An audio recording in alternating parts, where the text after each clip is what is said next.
मराठा आरक्षण के संदर्भ में कल सर्वोच्च न्यायालय में उसको स्थगित स्टे लाया गया। उसके संदर्भ में अब 5 साल पहले जो फडणवीस सरकार थी तब तो वो आरक्षण अमल में लाया गया, लेकिन आज अचानक से उसको स्थगिति मिल गई। तो ये सारे संदर्भ में, लेकिन दूसरी एक बात होती है कि मराठा आरक्षण का जब समर्थन होता है तो कहीं ना कहीं ओबीसी तबका उसमें नाराज होता है। तो ये सारे सामाजिक समस्याओं को लेकर मराठा आरक्षण की आज की जो स्थिति है, जो कल न्यायालय में बनी, उसके संदर्भ में आप क्या कहना चाहोगे सर?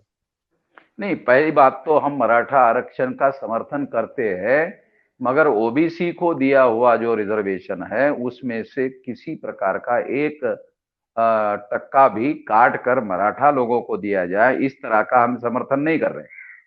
जो 27% रिजर्वेशन महाराष्ट्र में ओबीसी को मिल रहा है वो वैसे के वैसे ही बना रहना चाहिए, एक बात।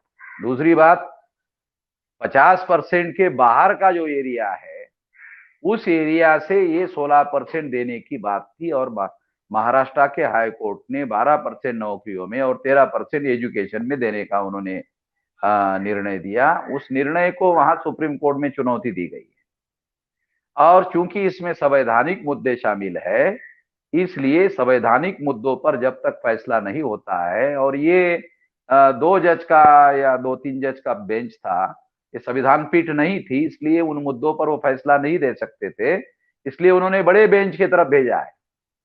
तो जो संवैधानिक मुद्दों पर अभी फैसला नहीं हुआ है, संवैधानिक मुद्दों पर फैसला नहीं हुआ है, मगर ये थोड़ी हैरान करने वाली बात है, जब आर्थिक आधार पर 10% रिजर्वेशन नरेंद्र मोदी ने दिया तो उसमें कोर्ट ने कोई स्थगिति नहीं दी, मगर इस मुद्दे पर स्थगिति दी।